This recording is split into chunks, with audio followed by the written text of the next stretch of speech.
El superhome. És un ocell? És un avió? No. El superhome és un concepte filosòfic i va ser desenvolupat per Nietzsche. I qui és el superhome? Aquell que supera les debilitats donades per les actituds humanes i afirma la vida. Però per entendre què volia dir Nietzsche, hem de viatjar al segle XIX. Friedrich Nietzsche va néixer el 1844 al Regne de Prússia. Al final del segle XIX va ser una època de revolucions. La revolució liberal, la revolució industrial, però també de revolució científica. La teoria de l'evolució de Darwin va transformar la manera d'entendre la relació entre l'ésser humà i la natura. Al capdavall, l'animal humà és un animal, un entre tants altres. En aquest context es desenvolupà el romanticisme, que posava en dubte la centralitat que la raó havia tingut per a la il·lustració i exalçava la passió i els sentiments. L'obra de Nietzsche també es pot situar en aquest corrent. Durant uns quants anys va circular pels ambients intel·lectuals i universitaris, però els seus dies més fructífers els va passar fora d'allà. El 1878 va abandonar les velles amistats i va dedicar amb passió tot el seu temps al pensament.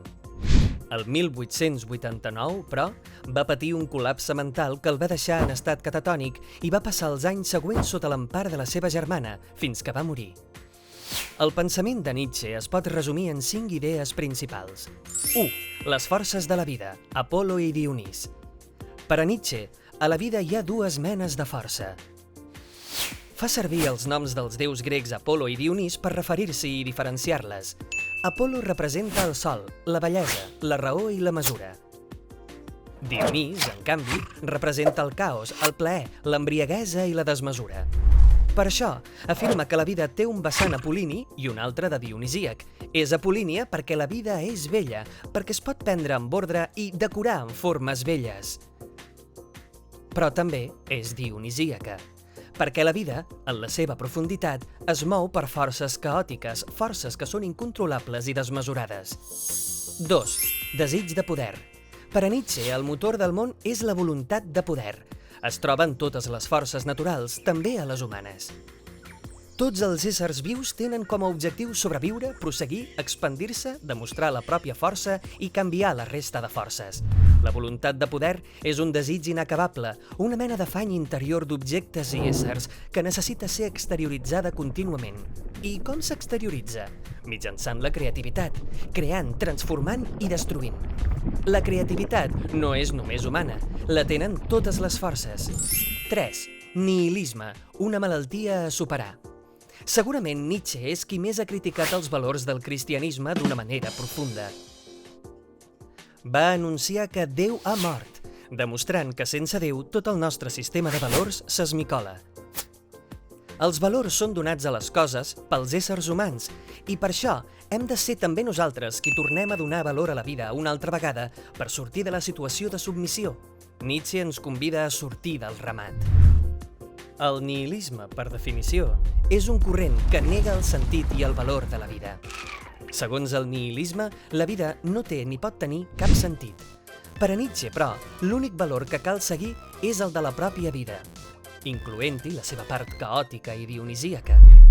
Considera nihilista tota la tradició filosòfica iniciada per Sòcrates i Plató, perquè adopten valors falsos per donar sentit a la vida.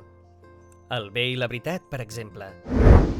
Per Nietzsche, les religions judeocristianes han encimbellat la moral de l'esclau.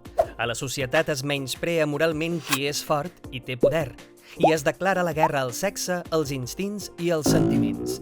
Això crea un humà dòcil, obedient i buit com una closca, esclau al capdavall.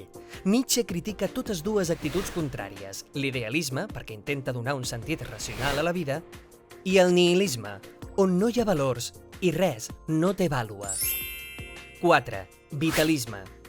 Davant del nihilisme, Nietzsche proposa un altre punt de vista. El vitalisme. El món no està ordenat. El món és moviment, un cúmul de forces caòtiques sense fi. Mitjançant la ciència imaginem aquestes forces de manera harmònica. Però això no és res més que una il·lusió. Segons el vitalisme, la vida és l'objectiu i el valor principal. Nietzsche, a més de a la raó, el cos i l'instint, també dona valor a la irracionalitat, la naturalesa, la força i la supervivència. Dit d'una altra manera, accepta la vida tal com és, caòtica i incontrolable. 5. Superhome. Per a Nietzsche, el nihilisme es crea des d'una posició de debilitat humana. A l'esclau hi contraposa el superhome, un ésser humà fort que reafirma la vida, que segueix la seva voluntat de poder i que té com a llei l'autosuperació. No roman sota la religió, però tampoc sota els valors morals o de la raó. Vol viure, ser lliure, arribar a ser un mateix.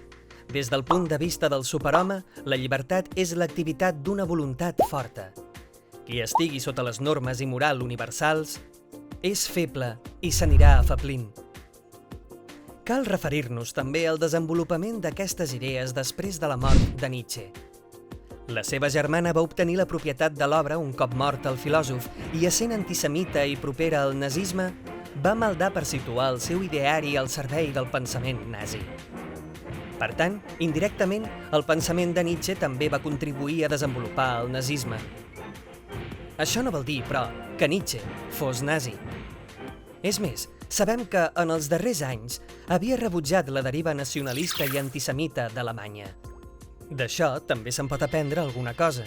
Ni tan sols els filòsofs més intel·ligents tenen control sobre el camí que les seves idees emprendran en el futur.